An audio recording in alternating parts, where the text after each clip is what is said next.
Hey guys, Aaron Killer here, and today we're going to be doing a review on Call of Duty Black Ops 1. Now, this is one for the Call of Duty series. It's a first-person shooter, in case you don't know, and yeah, it's actually not that bad. Compared to GTA, I'm going to start with the loading screens. Compared to GTA, the loading screens are actually pretty quick. Of course, you have the loading time, like you can see. I can't skip this part. This part is non-skippable. And then you get to the point where you are actually capable of skipping it, like then. Yeah, so it's really quick loading screens, which I really like. It just, like, you know, you can get into the game really quickly. And it's really good. The story, I've never really got the story, as you can see. I find it a little bit weird. I do. Like, the story, yeah, it's okay. Yeah, like, I know you got to have a story for a game and everything, but I find the story a little bit weird, and yeah, it doesn't quite seem like an actual story like on Call of Duty Modern Warfare 2 and Modern Warfare 3, as I'm going to do when I do a review on them. I'll talk about that. But it doesn't quite seem like an actual, like, story. It seems a little bit weird and random. It does. I'm playing through it again, and this is like the part I've got to playing it through. I'm doing it on veteran level, which explains me being very careful in the game, and me taking a lot of damage from one bullet. But yeah, I'm trying to get to grips with the story, and my personal opinion on the story is that it's not like the best story I've seen. Like the previous Call of Duties, like Modern Warfare 2, Modern Warfare 3 before this, I think were really like they were a good story. They linked together well. They had like there was parts in it where you thought, oh my god, I've just died, but how can they continue the story with that? And it was like the way they did it, I found, and I really got the story from that. But this I found a little bit weird. So yeah, like the story I found a little bit weird. Veteran, the difficulties, I'll probably go on about this a little bit later on in the multiplayer as well. The difficulties though I find a little bit hard, maybe. Yeah, I find it a little bit hard. Like when I play like Recruit on multiplayer, which you'll see in a bit, it's actually pretty hard for a Recruit level. Normally Recruit level is what I'm used to is players doing hip fire. The bots do hip fire, and they normally aim in the complete wrong direction.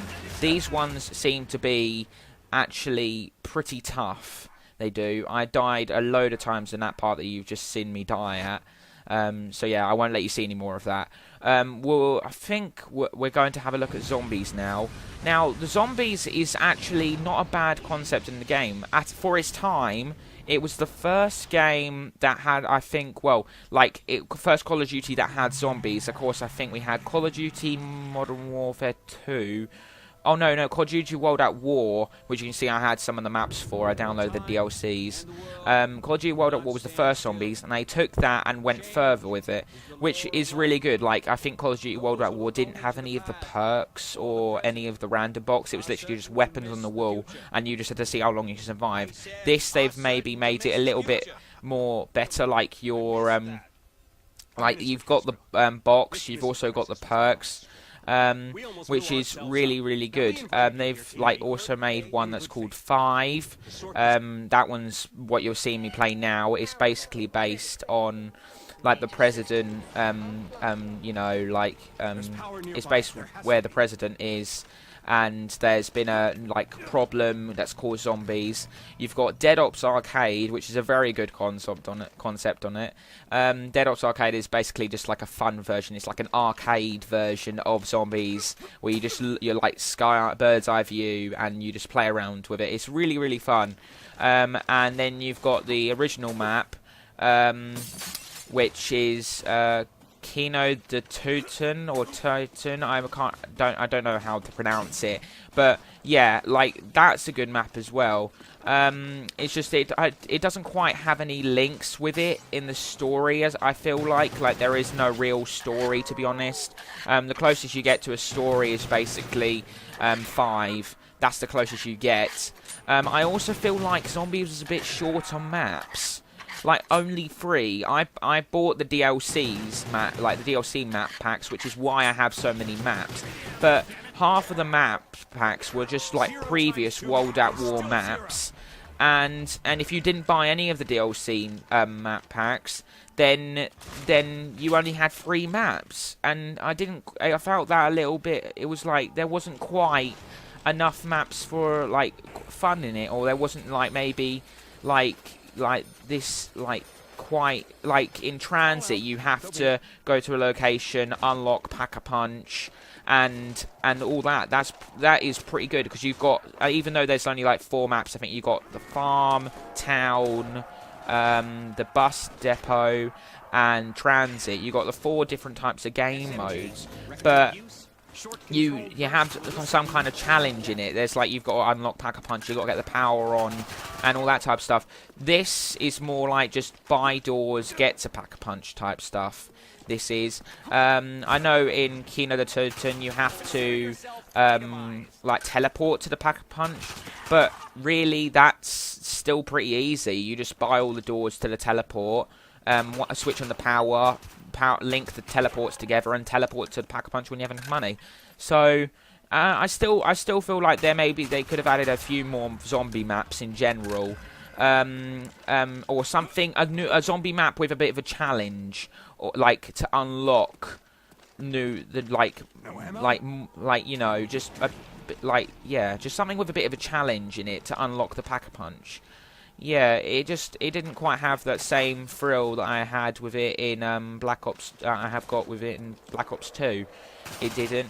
I like all the classic weapons in it, because yeah, I haven't played Black Ops 1 for a while, and I do like the classic weapons. But yeah, I felt like they could have added a few more maps to it. That's my own opinion on it. Now, once I die in zombies, which unfortunately I do, very on round 3. Yeah, I'm not very good.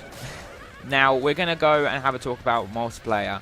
Now the multiplayer is actually not that bad. It's pretty good. It is. There's a lot of maps in multiplayer compared to zombies. Like there's only 3 maps in zombies, but there's like 10 maps. Probably a little bit more in multiplayer. Which is really good. It shows that they like Activision have the potential to like make some really good maps. It does. It really shows that they do have the potential. But as I was talking about earlier on, the bots I feel like are a bit too difficult. So say you just want to have a practice learning what gun's good for you. The bots I feel are just a bit too hard. Like, I die, I think, 3 times on the multiplayer, and yeah, I find the bots a bit too hard. Normally, I wouldn't die. Like, I only put it on for 2 minutes and like 30 seconds, so normally I wouldn't die once in that time. But I felt like the bots were a bit too hard. Another thing with the multiplayer is the slight freezing you get before it loads. I almost in this recording ended up pressing the middle button on the controller, which loads up your friends list and all that type of stuff. I was almost going to press that because I thought the Xbox had just frozen. I wasn't sure if it had or whatever, and I almost did. So I was a bit unsure whether it had frozen, and sometimes that could be a bit worrying, like thinking it's like frozen, then you accidentally press it, and then you realise afterwards that actually it was working, just it was loading. That can be a little bit worrying. That can be. On a whole, the weapons I think are like really good for when it was made, and yeah, of course there are a few improvements. Like I've said, they could probably make the bots a lot easier, like, because the bots are really tough in this, and I was only playing this for 2 minutes and 30 seconds. I was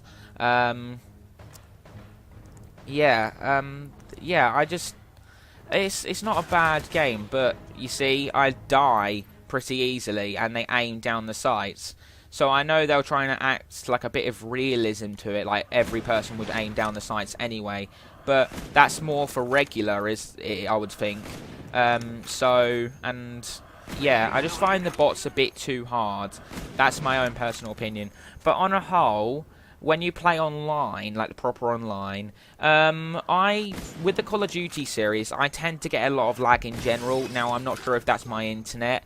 I'm just going to place it down to my internet. But I sometimes will get a little bit of lag, and I think it's just my internet. So yeah, but in general, the online like gameplay of it is actually pretty good. I quite like playing online with my friends on it, and it can be a good different game to play, like a first-person shooter, and it's really cool to play with your friends. So on a whole, I personally think Call of Duty Black Ops 1 is not that bad for its own time, like for the time it was out. Of course, now you've got probably a lot more modern Call of Duty games like Call of Duty Black Ops 2, and they've just released Call of Duty Black Ops 3. So theoretically, I'm kind of doing this review a little bit late of time, but I still think this deserves a review, and on a whole, I do think it is a really good game for the time it was out. But if I was to give my own opinion on whether you should get it or not, my own opinion is probably just save up and get Black Ops 3 or Black Ops 2. Even though this is a good game, there is improvements as they go along the line. So yeah, that's my overall review, but at the end of the day, it's your decision whether you want to get this or not, and if you like it. If you disagree with anything I said, put it down in the comments below. If you agree, put it down in the comments below as well. I'd love to hear what you think of the game. Please like and subscribe, and I'll see you guys in the next video.